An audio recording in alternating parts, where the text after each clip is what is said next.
The price of defiance. The Voldarian guards dragged General Kira Frost through the frigid corridors of Drakmar Fortress, their crystalline exoskeletons glinting under the harsh blue lights. Pain shot through her battered body, but she maintained an expression of stone-cold defiance. 8 weeks as a prisoner of the Voldarian Empire had taken its toll, yet she had finally reached her destination. "Move faster, human filth," snarled the guard on her right, his translator converting the series of clicks and whistles into comprehensible language. His massive claw dug into her shoulder, nearly puncturing through the tattered remnants of her once proud Terran Defense Force uniform. Frost stumbled forward, careful not to fall. The quantum shackles binding her wrist hummed with energy, sending occasional painful shocks through her nervous system. Her appearance, bloodied, disheveled, defeated, was precisely what she needed the Voldarians to see. The illusion of a broken warrior was essential to her mission. Drakmar Fortress orbited a dying neutron star at the edge of contested space, a massive structure bristling with weapon emplacements and defensive systems. Known as the Void's Maw, among human forces, no prisoner had ever escaped its walls. The Voldarians used it not just for containment, but for biological research and as a command center for their military operations against humanity. Before her capture, Frost had memorized every scrap of intelligence about this place. 6 months earlier, human operatives had intercepted fragmented data suggesting the Voldarians were developing a bioweapon capable of targeting specific genetic markers in human DNA. If completed, such a weapon could wipe out billions across human-colonized worlds without damaging the planets themselves, perfect for the resource-hungry Voldarian Empire. Conventional military strikes on Drakmar had failed catastrophically. Its defenses were simply too formidable. Frost had proposed what her superiors called a suicide mission: allow herself to be captured, infiltrate the fortress, and destroy the weapon research from within. The guards brought her to a vast chamber dominated by a raised platform of black crystal. Surrounding it were holographic displays showing various sectors of human space, many highlighted in red, fallen colonies, Frost presumed. Standing on the platform was Warlord Zexus, supreme commander of the Voldarian forces in this quadrant. Unlike most Voldarians with their bulky frames and crystal-like exoskeletons, Zexus was enormous, nearly 3 meters tall. His exoskeleton was a deep obsidian with pulsing crimson veins running throughout, marking him as one of the ancient bloodline. General Kira Frost, Zexus's voice reverberated through the chamber, mechanically translated but carrying unmistakable contempt. Defender of the Procyon line. Destroyer of our elite shatter fleet. The infamous Butcher of Cygnus. He circled her slowly, evaluating her with 4 glowing eyes that seemed to pierce through flesh and bone. Not so formidable now, he clicked. Frost raised her head, meeting his gaze without flinching. War has its tides, Warlord. Today yours, tomorrow perhaps mine. Zexus made a sound that might have been laughter, a harsh, grating noise. There will be no tomorrow for you, General. Not one where you command armies again. He gestured toward the holograms. Your forces retreat across 7 sectors. Your colonies fall one by one. And humanity's greatest strategist stands before me in chains. If you're expecting me to beg, you'll be waiting a long time, Frost replied, her voice steady despite the fatigue and pain coursing through her body. No, humans rarely beg. It's one of your few admirable qualities. Zexus moved closer. I have questions for you, General. About Earth's defense grid. About the deployment patterns of your remaining fleets. His voice lowered to a menacing whisper. You will answer them all, eventually. I know nothing of current deployments, Frost replied truthfully. I've been your guest for 8 weeks. We shall see. Zexus nodded to the guards. Take her to Sector Omega. Maximum security protocols. As the guards led her away, Frost allowed herself the faintest smile. Sector Omega exactly where she needed to be. The fortress schematics had indicated it was adjacent to the main research laboratories. Her cell was minuscule, barely 4 meters square, with a hard platform for sleeping and basic sanitation facilities. The walls were smooth, black crystal with no visible seams. A surveillance device watched from one corner, its red beam scanning periodically. When the energy barrier shimmered into place across the entrance, Frost sat on the edge of the sleeping platform and began to catalog her injuries. The lacerations would heal in time. The bruises were superficial. More concerning was the neural monitor they had implanted at the base of her skull during processing. a device designed to detect heightened emotional states and trigger pain responses if she attempted escape or assault. Phase 1 complete, she thought. Captured and delivered to Drakmar as planned. Her superiors would have received her final encoded transmission 2 weeks ago, confirming her status and initiating the countdown protocol. They would give her 4 months to complete her mission before writing her off as lost, for months to infiltrate the most secure Voldarian facility, locate and destroy their bioweapon research, and somehow signal Earth's fleet for extraction, or die trying. Days blurred together in the windowless cell. Twice daily, nutrient paste was delivered through a small opening in the wall. Once every 2 days, she was permitted 20 minutes in a communal hygiene chamber under heavy guard. Frost used these outings strategically. With each visit to the hygiene facility, she mapped more of the fortress, counting steps, noting guard rotations, identifying security measures and access points. She observed other prisoners, various species from worlds conquered by the Voldarians, looking for potential allies. On her 5th visit, she noticed a tall, gaunt prisoner with pale blue skin and geometric patterns etched across his face. The guards handled him with unusual caution, suggesting he possessed knowledge or skills the Voldarians valued. When they passed in the narrow corridor, Frost deliberately stumbled against him. "Watch yourself, human," he hissed. But as he steadied her, she felt him press something small and hard into her palm. Back in her cell, Frost examined his gift, a sliver of Voldarian exoskeleton, sharp enough to serve as a primitive tool. She concealed it in a tear she made in her sleeping mat, then waited for the lights to dim. When the main illumination lowered for the sleep cycle, she retrieved the shard and began carefully scratching marks on the underside of her sleeping platform, creating a map of everything she had observed. The surveillance device couldn't see beneath the platform, and she worked silently, methodically adding to her mental blueprint of Drakmar Fortress. On her 14th day, the interrogations began. 2 Voldarian officers escorted her to a small chamber equipped with various devices whose purposes were all too evident. The lead interrogator, a female Voldarian with unusually pale exoskeleton, introduced herself as Lieutenant Krevix. "Your reputation precedes you, General Frost," Krevix said, her voice almost gentle through the translator. "Your resilience is legendary, even among our kind. But everyone has limits." What followed were hours of pain interspersed with questions about Earth's defenses, troop movements, command structures, information that Frost would never reveal, even if she possessed current intelligence. But the interrogations served a purpose beyond resistance. They gave her glimpses into Voldarian operations, snippets of conversations between guards, access to sections of the fortress normally off-limits to prisoners. During one session, while feigning unconsciousness, she overheard 2 officers discussing Project Genesis and its development timeline. The bioweapon was real, and it was nearing completion. After 4 weeks, Frost had made contact with 6 other prisoners, forming a loose network of allies. The blue-skinned alien who had given her the crystal shard was named Vexlor, a renowned xenobiologist before his capture for refusing to assist in weapons development. A massive reptilian creature called Dorn had worked maintenance on Voldarian vessels. A pair of telepathic Quillian twins had been political prisoners for years, but had developed methods of communication that evaded detection. Frost was careful never to reveal her true purpose, presenting herself merely as another prisoner seeking to improve their conditions. But she positioned herself as a leader, someone with experience and authority, and the others naturally gravitated toward her.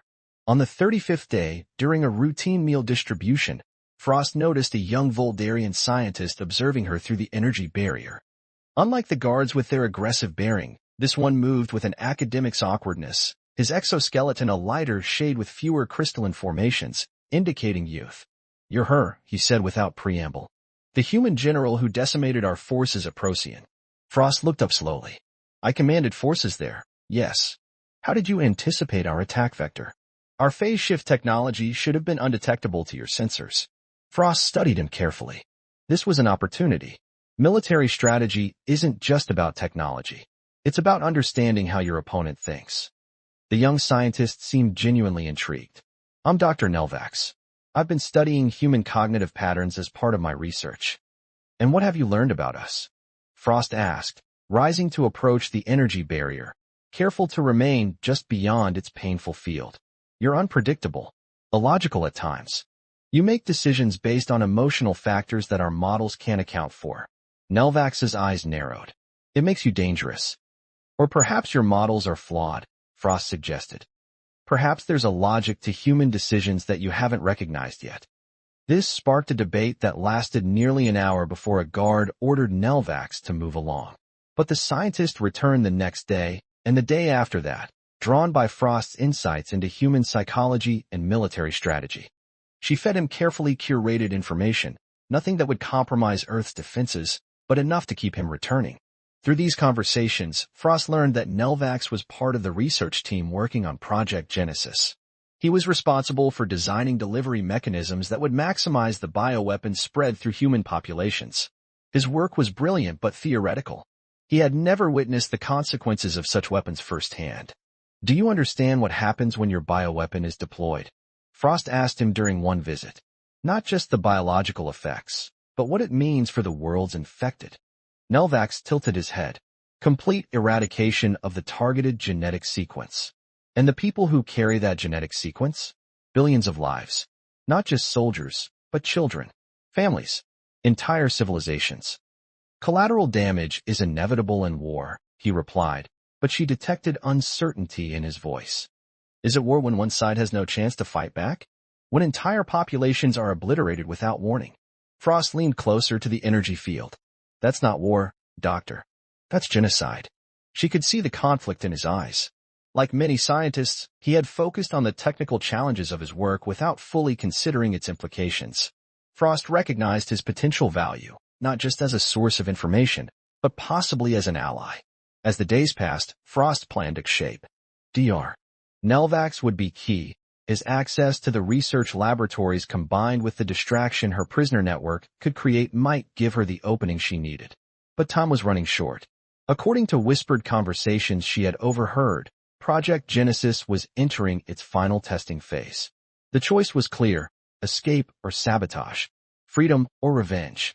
And as General Kira Frost lay on her hard prison bed, staring up at the black crystal ceiling, she made her decision. She hadn't come to Drakmar to escape. She had come to destroy it. Ashes of redemption. The morning of the 50th day dawned like any other in the windowless confines of Drakmar Fortress, lights gradually brightening to simulate dawn, temperature controls adjusting to the day cycle, nutrient paste appearing in the wall dispenser. But for General Kira Frost, everything had changed. Today was the day Project Genesis would enter final testing. Today was the day she would either succeed in her mission or die trying. Her body still ached from the last interrogation session, but her mind was clear and focused. During the night, she had passed final instructions to her network of allies through the tapping code they had developed against the fortress walls. Each had their role to play in what was to come. When Dr. Nelvax appeared outside her cell for their now regular morning discussion, Frost was ready. The young Voldarian scientist looked troubled, his normally iridescent exoskeleton dull with stress. You seem distressed, Doctor, Frost observed as he deactivated the audio monitoring for what he believed was a private scientific discussion. Nelvax glanced nervously down the corridor. The final testing begins today. Warlord Zexus has ordered a demonstration. A demonstration? Frost kept her voice neutral despite the alarm rising within her. A small human research outpost at the edge of the Arcturus system. Only 30 researchers, but he hesitated. The resulting contagion will be monitored and recorded. Full biometric data collection as the subjects expire. Frost's hands clenched involuntarily. Arcturus was a key research hub, with scientists working on agricultural solutions for Earth's growing population. And your delivery system? Is it ready? That's why I'm here. Nelvax lowered his voice further. There's an instability in the molecular matrix. My calculations suggest a 14% chance of mutation once the pathogen is released. What would that mean? Frost asked, already suspecting the answer. The pathogen could potentially affect non-human genetic structures. At best, it would contaminate some local fauna. At worst, he trailed off. At worst, it could affect Voldarians if it mutates enough. Frost finished for him. She studied his face carefully. You've reported this risk? Warlord Zexus says it's acceptable. The demonstration must proceed as scheduled. Frost took a calculated risk. And you? Do you find it acceptable? Nelvax's eyes met hers, and she saw the conflict there. I'm a scientist. My work is theoretical. The applications are not my responsibility. Every scientist throughout history has faced this moment, Doctor, Frost said firmly. When theory becomes reality, when your work leaves the laboratory and enters the world, what it does there reflects on you, whether you wish it or not. Silence stretched between them. Finally, Nelvax spoke, his voice barely audible. What would you have me do? It was the opening she had been waiting for. Help me stop it. The plan came together quickly. Nelvax would arrange for Frost to be transferred to the research section for a special interrogation, ostensibly to extract information about human immune responses before the demonstration. He would temporarily deactivate her neural monitor under the guise of preventing interference with sensitive equipment. Meanwhile, her prisoner network would create coordinated disturbances throughout the fortress at precisely 1,400 hours, stretching security resources thin. Vexlor and the Quillian twins would jam communications in several sectors, while Dorn would use his knowledge of Voldarian systems to trigger false alarms in non-critical areas. At 1,330 hours, 2 guards arrived at Frost's cell. On your feet, human. Special interrogation ordered. She complied without resistance, allowing them to secure her restraints before marching her through the corridors. As they approached the research section, Frost mentally reviewed the fortress layout she had memorized. The bioweapon would be in the central laboratory, likely in a containment field. Destroy that, and Project Genesis would collapse. Dr. Nelvax met them at the security checkpoint, datapad in hand. I'll take responsibility for the prisoner from here, he told the guards, showing them an authorization code. One guard hesitated. Protocol requires we stay with the prisoner at all times. These are classified research areas, Nelvax countered smoothly. Your clearance is insufficient. Warlord Zexus has approved this exception. He displayed the commander's authorization, which Frost suspected was either forged or obtained under false pretenses. Reluctantly, the guards handed Frost over and departed. As soon as they were out of sight, Nelvax led her to a small medical alcove where he deactivated her neural monitor. It's temporary, he explained, hands trembling slightly. The device will reactivate automatically after 3 hours unless reset with the proper codes. It's enough, Frost assured him, rubbing her wrists as he removed the restraints. Show me to the main research chamber. The laboratory was vast, dominated by a spherical chamber in its center. Through transparent sections, Frost could see the bioweapon, a swirling, luminescent green substance contained within multiple force fields, pulsing with malevolent potential. Scientists moved purposefully around monitoring stations, making final adjustments for the demonstration. None paid attention to Nelvax and his human companion, assuming she was authorized to be there. Nelvax led her to a workstation and pulled up schematics of the delivery system. The molecular stabilizers are these components here. He pointed to a ring of devices surrounding the containment sphere. They maintain the pathogen's genetic stability during transport and deployment. Disrupt them, and the pathogen becomes inert, but disrupting them risks a cascade failure. Frost nodded, studying the design. Yes, the containment field would collapse. She checked the time, 1,350 hours. 10 minutes until the distractions would begin. Can you get me access to the stabilizer control systems? Nelvax hesitated only briefly before nodding. His hands flew over the controls, bypassing security protocols with practiced ease. There. You have limited access, enough to modify the calibration settings. How long before the demonstration? Final preparations begin at 1,500 hours. Pathogen loading at 1530. Deployment at 1600. Frost took his place at the console and began working, her military training and advanced systems coming into play. She wasn't a biologist, but she understood enough about containment protocols to recognize critical points of failure. Carefully, she introduced subtle alterations to the stabilizer calibrations, nothing that would trigger immediate alarms, but enough to ensure catastrophic failure when the system reached full power. At precisely 1,400 hours, alarms began blaring throughout distant sections of the fortress. Security personnel rushed to respond to multiple incidents, just as planned. Monitoring screens in the laboratory showed chaos erupting in several cell blocks. Prisoner uprising, one of the scientists announced, looking up from a communication terminal. Security requests all non-essential personnel return to quarters. The laboratory began to empty as researchers followed protocol. Nelvax remained, as did a senior scientist who eyed them suspiciously. You should evacuate, Dr. Nelvax, the senior scientist said, and take your subject with you. Critical adjustments remain for the delivery system, Nelvax replied. Warlord Zexus's orders were explicit. The demonstration proceeds regardless of other disturbances. The senior scientist hesitated, then nodded curtly before departing. They were alone in the laboratory. Frost worked quickly now, no longer concerned about subtlety. She accessed the main control protocols and began a systematic sabotage of the project's safety systems. How much damage will this cause when it fails?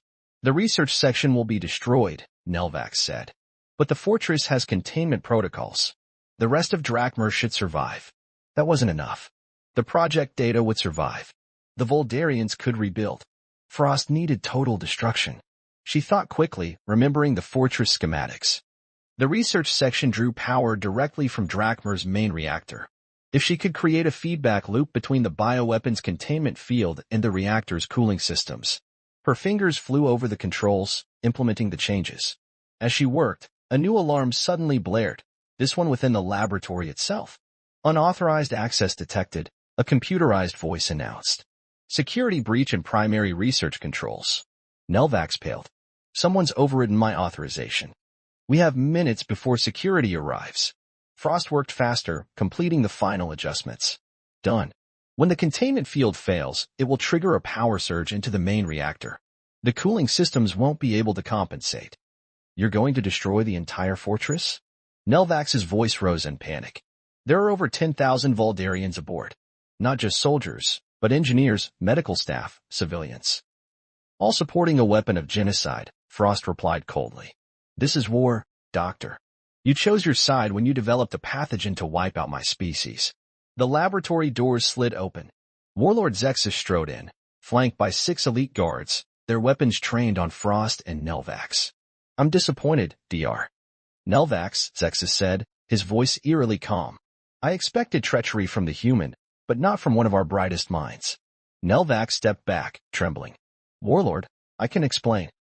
No explanation is necessary. Zexus moved toward them with predatory grace. Lieutenant Krevix has been most informative. She suspected your sympathies were shifting and has been monitoring your communications. Frost's blood ran cold. Krevix, the interrogator. She had noticed Nelvax's frequent visits to the prisoner section. Secure them both, Zexus ordered. The demonstration will proceed as planned. The guards moved forward, but Frost was ready. Years of combat training took over as she grabbed a nearby research tool and hurled it at the nearest guard. It struck his eye cluster, sending him reeling backward. In the moment of confusion, she lunged for the main control panel. Zexus was faster than she expected. His massive form crossed the laboratory in an instant, crystalline claws closing around her throat. Your attempts at sabotage have failed, General, he hissed, lifting her from the ground. Our technicians are already reversing your changes. Frost struggled for breath, her vision beginning to darken at the edges. Through the pain, she managed to smile. Not all of them, she gasped. Behind Zexus, Nelvax had reached the secondary control panel. With desperate courage, the young scientist input a final command sequence, the one Frost had prepared but hadn't had time to implement. For my conscience, Nelvax whispered as he pressed the execution key. The containment field surrounding the bioweapon flickered, then collapsed. The luminescent green substance began to dissipate, but as it did, a massive power surge ripped through the laboratory systems. Lights exploded, equipment shorted out, and a deep, resonant alarm began to sound throughout the fortress. Reactor containment failure, the automated system announced. Critical meltdown imminent. Evacuation protocols initiated. Zexus released Frost, turning to Nelvax in fury. What have you done? The young scientist stood tall, his fear seemingly gone. What you made me do, Warlord. I created a weapon that would have murdered billions. Now I've ensured it will never leave this fortress. With a roar of rage, Zexus struck Nelvax down, his crystal claws shattering the scientist's exoskeleton. As Nelvax collapsed, Frost seized her opportunity. She grabbed a severed power conduit and plunged it into a gap in Zexus's exoskeleton. The warlord convulsed as energy coursed through him, his crystalline form fracturing from within. Chaos erupted throughout the laboratory as the remaining guards fled, self-preservation overriding their duty. Frost knelt beside Nelvax, who lay dying on the laboratory floor. Get to the escape pods, the scientist whispered, blue fluid leaking from his shattered body. Level 4, Eastern Quadrant. There's still time. Frost touched his shattered exoskeleton gently. You didn't have to do this. Yes, I did. Nelvax's eyes were fading. Science without conscience is merely destruction with precision. You taught me that. His eyes darkened permanently as the life left him. Frost closed them gently, then looked around the disintegrating laboratory. Alarms blared, emergency lights flashed, and the entire fortress shuddered as the reactor began its terminal cascade. She could flee as Nelvax suggested. The escape pods might get her clear before Drachmer exploded. She could return to Earth, to the Terran Defense Force, a hero who had completed an impossible mission.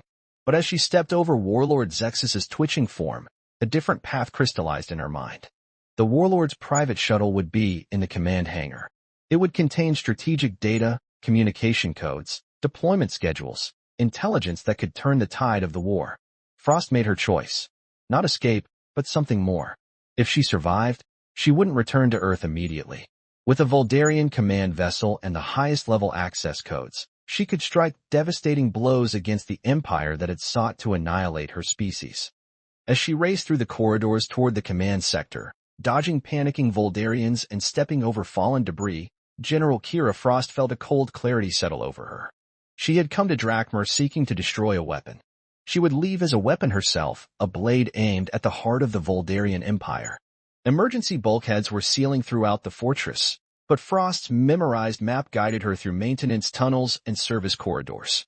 The neural monitor at the base of her skull had reactivated, sending waves of pain through her body as it detected her heightened emotional state, but she pushed through it, the agony becoming just another sensation to ignore. She reached the command hangar just as the fortress suffered another massive tremor. Support beams crashed down, crushing several fleeing Voldarians. Through the chaos, Frost spotted her prize, Warlord Zexus's personal shuttle, sleek and deadly, its hull adorned with the crimson symbols of the ancient bloodline. As she fought her way toward it, a familiar voice called out behind her. General Frost. She turned to see Vex Lore, the blue-skinned prisoner who had given her the crystal shard. With him were Dorn and one of the Quillian twins, all looking battered but alive. The fortress is breaking apart, Vex Lore shouted over the alarms. We've secured a transport. Come with us. Frost hesitated. These allies had risked everything to help her. They deserved a chance at freedom. But the mission, the war, demanded more than just escape. I can't, she called back, gesturing to the command shuttle. That vessel contains intelligence that could save billions of lives. Understanding dawned in Vex Lore's ancient eyes. He nodded once. Then we will help you secure it. Together, they fought their way across the hangar, overpowering the few guards still at their posts. Frost reached the shuttle's access panel and began bypassing its security systems while her allies held off a group of desperate Voldarians trying to claim the vessel for themselves. The fortress shuddered again, more violently this time. A massive section of the ceiling collapsed, separating Frost from her allies. Through the debris, she could see Vex Lore gesturing for her to go on while they retreated to their own transport. With a final nod of respect to those who had fought beside her, Frost completed the bypass and the shuttle's hatch slid open. She slipped inside, quickly familiarizing herself with the alien controls. The vessel powered up, its systems recognizing her as authorized personnel thanks to her final manipulation of the security protocols. As the command shuttle lifted off, Frost watched through the view screen as Drachmer Fortress began to break apart.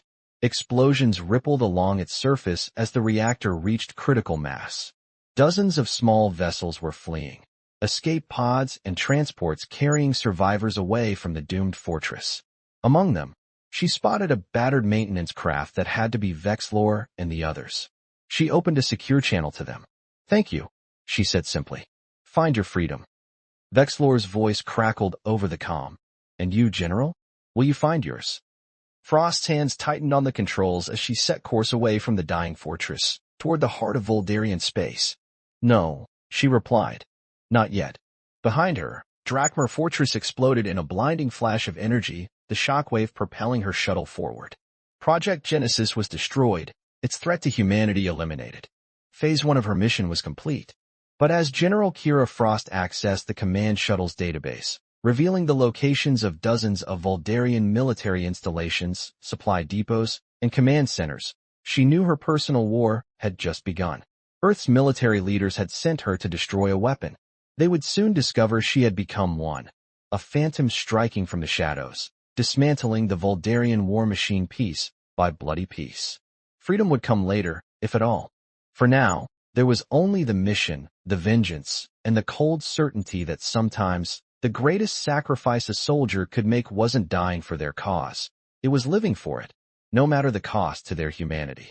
As the shuttle vanished into the depths of space, leaving behind the expanding debris field that had once been Drakmar Fortress, General Kira Frost smiled grimly.